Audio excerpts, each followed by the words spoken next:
ప్రొద్దుటే tiffin చేసేవారు. మా ఊళ్ళో కూడా ఎవరో టిఫిన్ చేయట్లేదు. ప్రొద్దుటే లేచి ఒకళ్ళు ఇచ్చి రప్పించుకుంటారు. కాబట్టి టెక్నాలజీ బలహీన కారణాలు, ఇంకో కారణాలు. ఇది ఎందుకు చెప్తున్నా అంటే ఆ రోజుల్లో ప్రజలు అలాగే ఉండేవారు, పాటలు అలాగే ఉండేవి, వాక్యం కూడా అలాగే ఉండేది. ఏది ఏమైనా దేవునికి మహిమకరంగా చక్కని ఆరాధన అవుతాను పాడారు.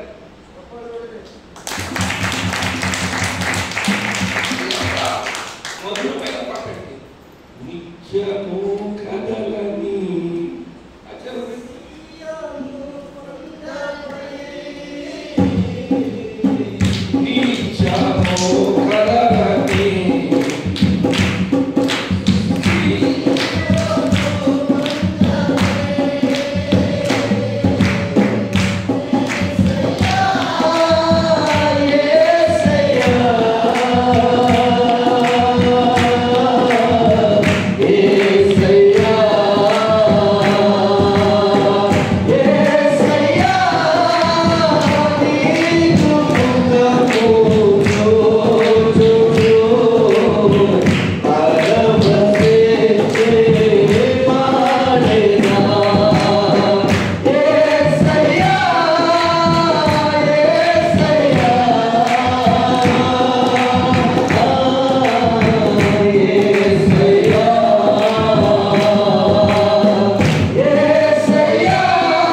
ఎక్కడైతే కన్వెన్షన్స్ జరుగుతుందో అక్కడికి వెళ్ళి అక్కడ వాళ్ళు అడిగేవాడు, అయ్యా నాకు చిన్న పాట పాడతాను సార్ అని కూడా. వాళ్ళు పెద్దవాళ్ళు కదా, పాడిన వాళ్ళు కృష్ణాస్ వాటికి వస్తారు. ఏ అబ్బాయి ఖాళీ లేదు ఎక్కువ మంది వారు కొన్ని చోట్ల అవకాశం ఉంటే ఇచ్చేవారట. అటువంటి దైవ దర్శనము పొందిన ఆయన ఆ పాట ఎంత మాధుర్యం ఉంటా తెలుసండి. దేవుని ప్రేమ అంట సియోను కొండ కథల్లో కొండ ఎప్పుడు కలుగుతుందా సార్?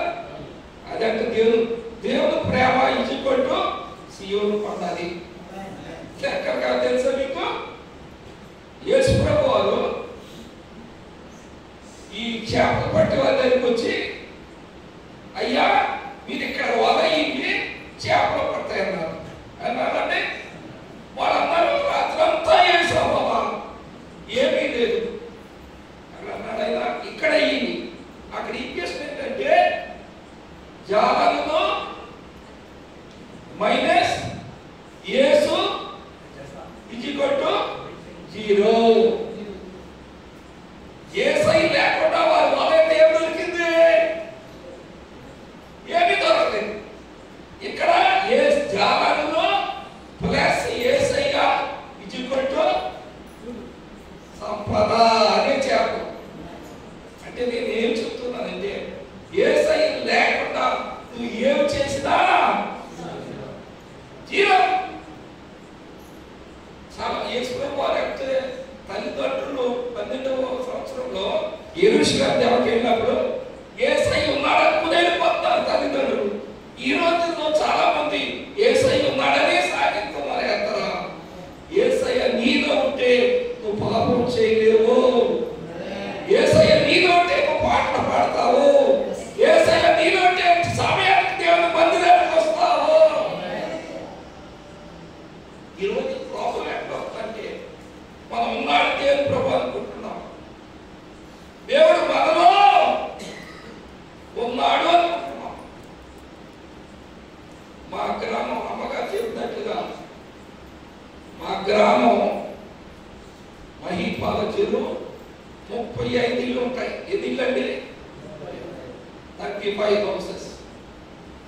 ఆ 35 హౌస్లో నేను 17వ సంవత్సరంలో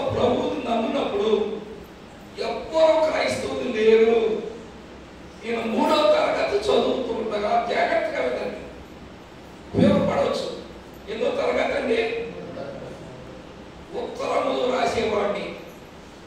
ఇప్పుడు మీ ఊళ్ళో కాదండి, మా ఊళ్ళో ఎస్ఎస్సి పదితే పేపర్ చదవమంటే నాకు సమయం లేదని నేను పోతుంటాను.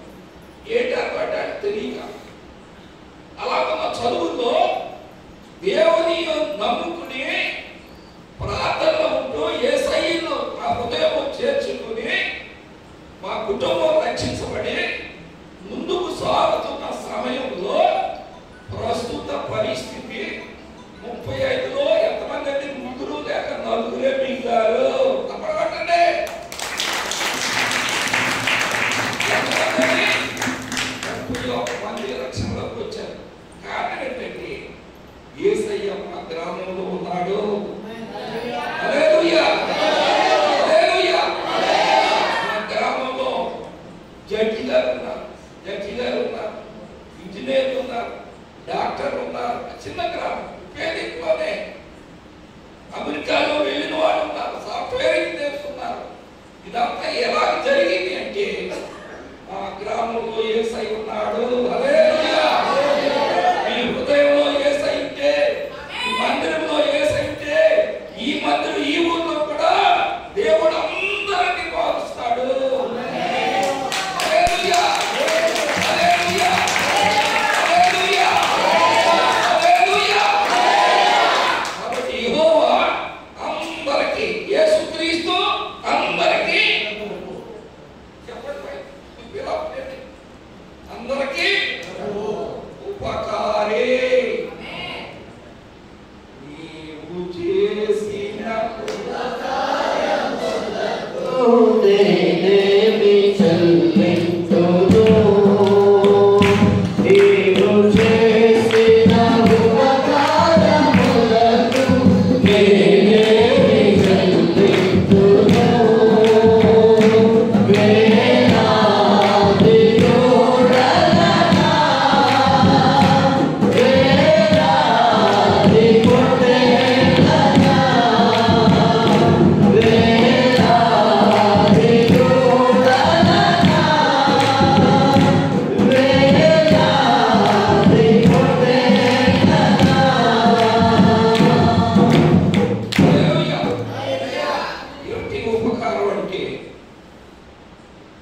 రాజమండ్రి నుంచి బయలుదేరి పల్నాడు వచ్చామనుకోండి, అయ్యగారి అమ్మగారికి చేరాము.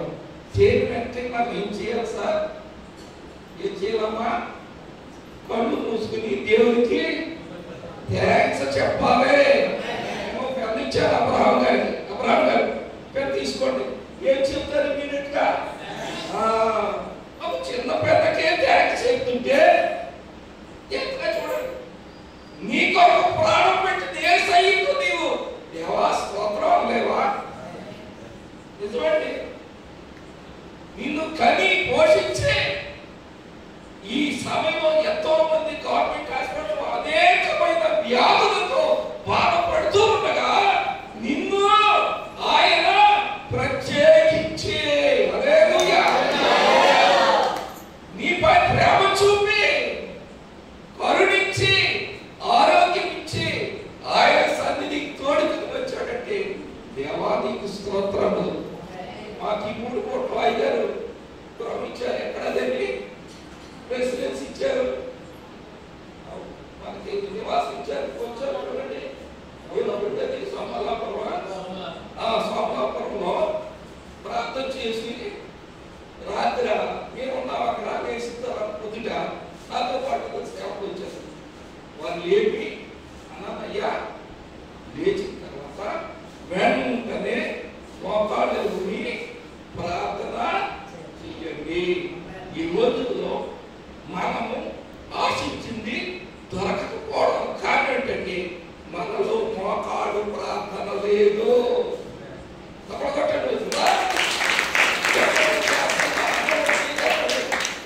మోకాళ్ళ మీద ఉండి ఎంతమంది ఉదయం కాలంలో లేచి ప్రార్థన చేస్తున్నారో చెప్పండి. ఎక్కడొస్తాయి సార్? మా పాస్టర్ గారు చెప్తుంటారు, అయ్యా ఆదివారం 5 గంటలకి రోడ్డు పక్కన ఉంటారు, పక్కన చర్చి రోడ్డు పక్కన ఆదివారం వెళ్ళి నువ్వేమి చేయవు, మోకాళ్ళు ప్రార్థన చేయి. ఆ మందిరానికి ఎంతమందిని తీసుకురావాలో దేవుడు తీసుకొస్తాడు. హల్లెలూయా.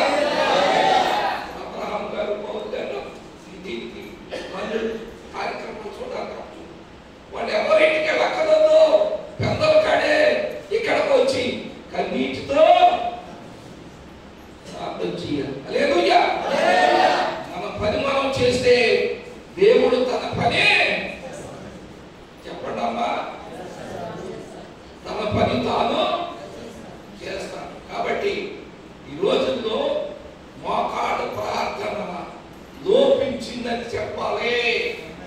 హల్లెలూయా. బాంబేలో మరి బ్యాంక్ ఉద్యోగం చేసినప్పుడు 27 అంతస్తుల బిల్డింగ్ అది. ఎన్ని అంతస్తులమ్మా? అయితే నాది వయసు 17 సంవత్సరాలు. ప్రభువుని నమ్ముకున్న తర్వాత ఆఫీస్లోనూ యేసయ్యా, పనిలోనూ యేసయ్యా. నేను ఏం చేసేవాడంటే లిఫ్ట్ మీద పెద్దల కాడ వెళ్ళినప్పుడు ఒక్కడే ఉండేవాడు. కానీ ఉండడం ఎందుకని 5 నిమిషాలు వేస్ట్ చేయకుండా రీప్లేస్ అక్కడి లిఫ్ట్లో పక్కన ఉండేవాడిని. హల్లెలూయా. పైకి వెళ్ళిన తర్వాత తాగిన తర్వాత అక్కడ వచ్చి రేపు ఏం చేస్తున్నావు అని రోజు నేను ఏమంటానంటే, ప్రార్థించుట మన వంతు అయితే ఆశీర్వదించుట దేవుని వంతు. హల్లెలూయా. ప్రార్థన నీకు ఆయుధం అయితే విజయం నీకు బానిస అవుతుంది. హల్లెలూయా.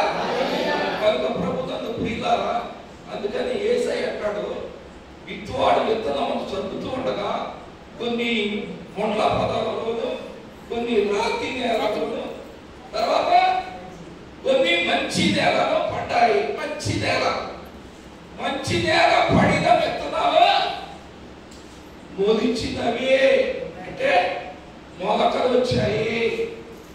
మన పని మనం చేసుకుంటా వెళ్ళాలండి. భయంకరమైన దుర్దినములో ఉన్నాము. ఇది చెడు కాలము. దినములు చెడ్డవి కనుక ఏమంటాడు పౌలు? దినములు చెడ్డవి కనుక సమయమును సద్వినియోగము చేసుకొచ్చి చేయాలండి. సద్వినియోగము, సమయం, టైం అండ్ టైం అంటే అమావాస్య పూర్ణము ఎవరి కోసము ఆగదు. హల్లెలూయా. 6 గంటలకు దేవుడు సూర్యుడితో చెప్పాడయ్యా 6 గంటలకు ఉదయించంటే సరిగ్గా 6 గంటలకు ఉదయిస్తాడు. మనం ఒకవేళ రాత్రికి పదకుంటే 6:30కు లేస్తాము. అది మన తత్వము. దేవుడు వారికి పెట్టిన ఆనలు తూచా తప్పకుండా పాటిస్తున్నాయే. పాటించిన వారు ఎవరు అంటే ఎవరమ్మా? మనమే. అందుకే 2025 సంవత్సరాల పూర్వము యేసయ్య ఈ లోకంలో రావాల్సి వచ్చింది. హల్లెలూయా. హల్లెలూయా. హల్లెలూయా. చాలా సంతోషం అండి. ఈ యొక్క ఎస్ కోట మరి ఓపెనింగ్కి అయ్యి అర్పించాడు. మరి ఓపెనింగ్కి రావడానికి దేవుడు నాకు సమయం ఇచ్చాడు.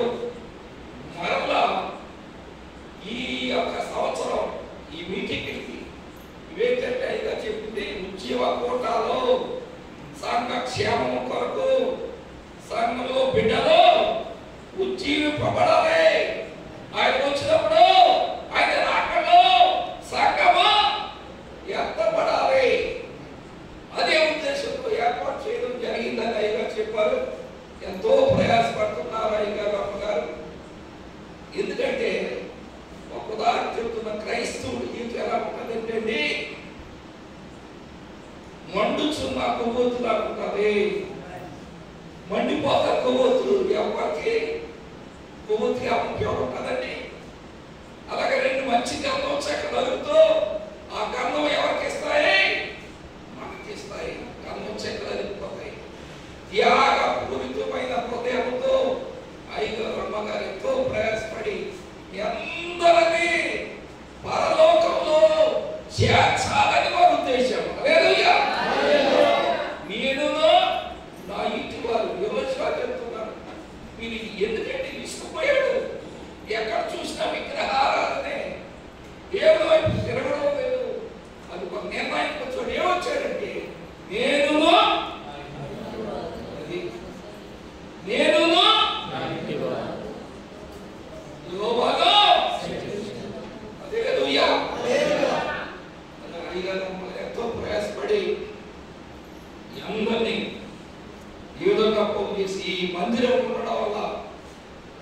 మీకు ఆశీర్వాదకరం, ఈ గ్రామానికి ఆశీర్వాదకరం, తర్వాత చుట్టుపక్కల వారికి కూడా దీవెనకరము. హల్లెలూయా, హల్లెలూయా.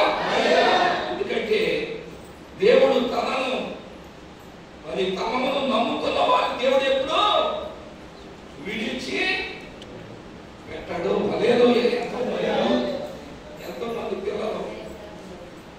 ఎంతో మంది పిల్లలు చక్కగా పాడుతున్నారు. ఏమండి, ప్రయాసపడండి. మా చదువులో ఆ టైంలో ఐఏఎస్ ఐపీఎస్ లేరు సార్, ఇంజనీర్లు డాక్టరేట్ సంతోషం. కానీ ఇప్పుడు ఎంతో మంది ఐఏఎస్ అవుతున్నారు. కారణం కష్టపడి చదువుతున్నారు సార్. ప్రయాసపడండి. దేవుని భారత దేవునికి అప్పచెప్పండి. మంచి చదువు, మంచి ఆవేశం. ఇదే సత్యలో చదివి ఒక కలెక్టర్ అయ్యి ఈ కాల్ మీద వస్తుంటే ఎంత సంతోషం సార్. గ్రామానికి సంతోషం తప్పబట్టండి.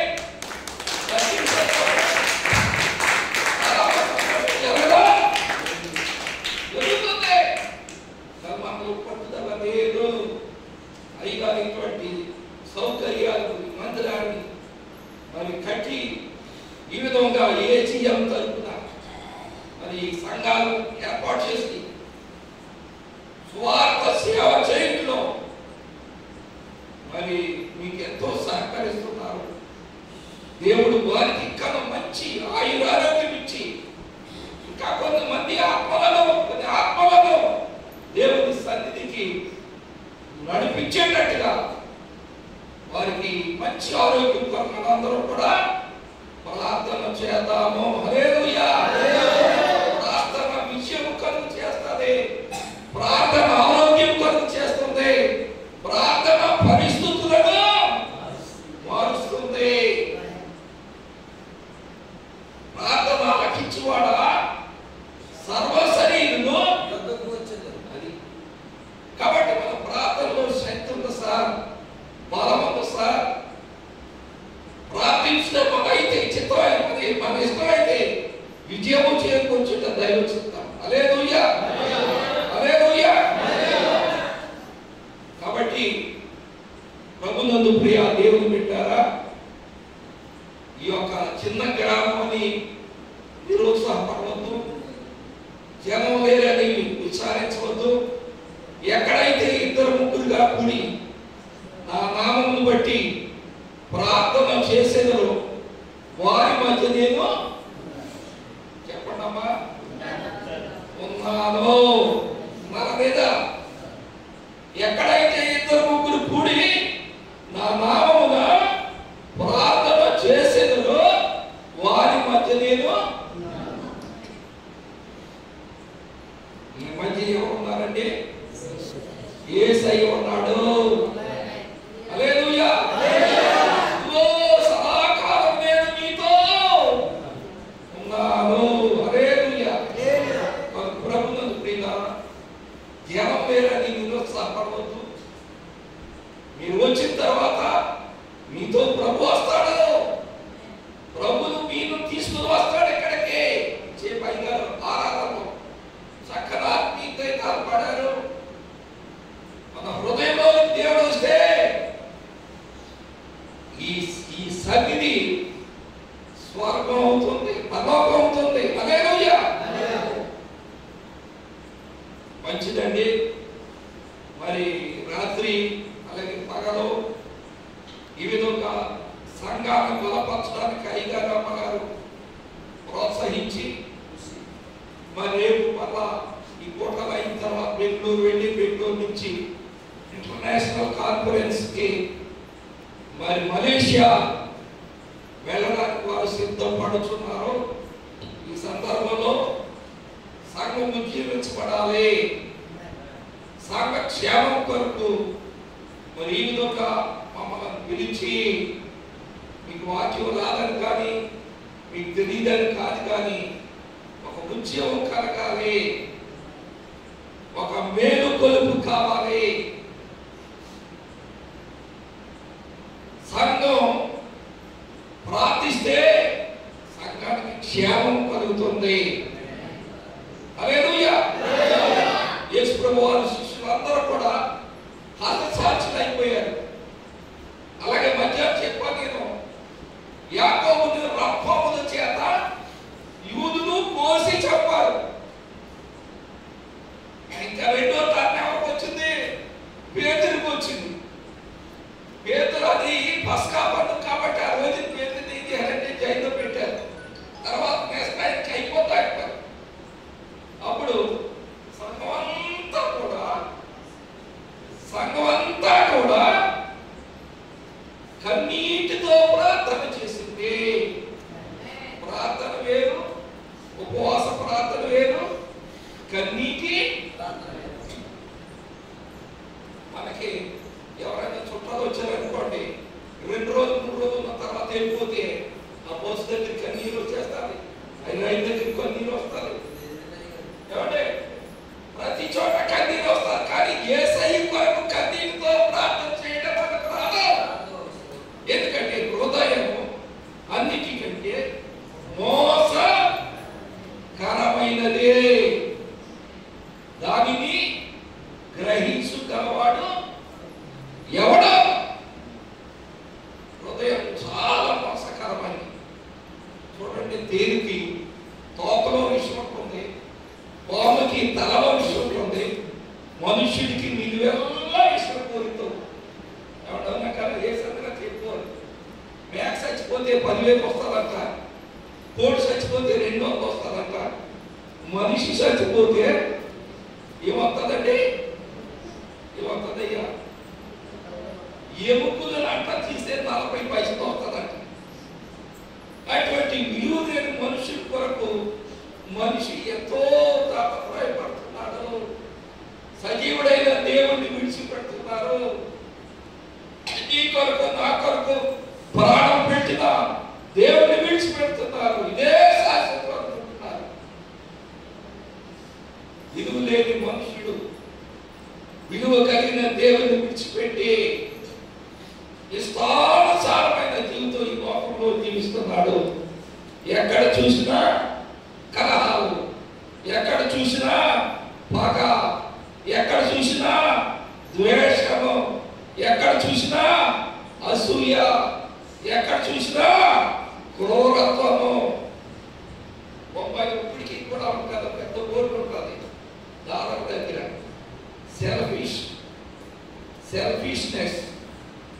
సెల్ఫిష్నెస్ గ్రిప్డ్ ద వరల్డ్ అని ఉంటుంది.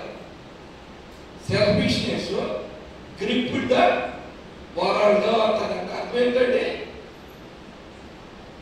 స్వార్థము ప్రపంచాన్ని కబళించింది. అంటే అర్థం ఏంటంటే ప్రతి వారిలో స్వార్థం పెరిగింది. స్వార్థం అంటే ఏంటంటే అయ్యారు తానే బాగుండాలి, తానే కుటుంబమే బాగుండాలి, తన గ్రామమే బాగుండాలి, తన పరిస్థితులే చక్కదిద్దాలి, ఇతర వాళ్ళు పట్టించుకోరు. ఏమంటే ఏసావు గారు, ఏసత్తు గారు అన్నదమ్ములు ఆయన ఎందుకు కొట్లో పడేయారు సార్? ఏమొచ్చిందండి? వాళ్ళు అసూయ వచ్చింది, కక్షలు, ఏదో విధంగా చెప్పాలి, సోదరుని చెప్పాలి. ఇవన్నీ కూడా ఎందుకు జరుగుతున్నామంటే ప్రభు యొక్క రాకడ బహు సమీపంగా ఉన్నదండి. హల్లెలూయా, హల్లెలూయా. అందుకని యేసయ్య బుద్ధి కలిగిన కన్యకులు, బుద్ధి లేని కన్యకుల గురించి, దుంటీల గురించి చెప్పాడు. సిద్ధపడ్డారు ఐదుగురు సిద్ధపడలేదు. సిద్ధపాటు కలిగిన జీవితం మనలో ఉండాలని. యేసయ్య వస్తున్నా అంటే రాత్రి సిద్ధంగా ఉన్నాను. ఇప్పుడు రేపు మేము ఊరికి తిరిగి వస్తున్నాం. నాకు కన్ఫర్మ్ టికెట్ దొరికింది. మా సోదరులకి టికెట్ వెయిటింగ్ లిస్ట్ వచ్చింది. వాళ్ళు అన్నారు, అయ్యా అంటే ఏ భయపడదు, ఎందుకు నాకు కన్ఫర్మ్ పడుతుంది, ముగ్గురు బతికిపోదాం. హల్లెలూయా. నిశ్చేత పదం ఉండాలి సార్. నా ప్రభు వస్తే నేను పదం పెడతాను. ఎంతమంది దుబాయ్ వెళ్ళినప్పుడు మా అమ్మాయి 100